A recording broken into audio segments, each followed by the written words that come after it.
Oi, Tito, Mira. Olha eu aqui. Pensou que eu não está presente nesse momento maravilhoso da vida de vocês, hein? Só que se eu bem me lembro, eu e a Joyce fomos o cupido dessa relação. Portanto, somos indispensáveis na vida de vocês.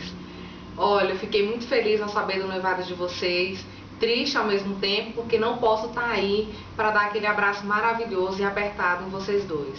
Mas sintam-se abraçados por mim através desse vídeo e eu quero desejar a vocês toda a felicidade do mundo.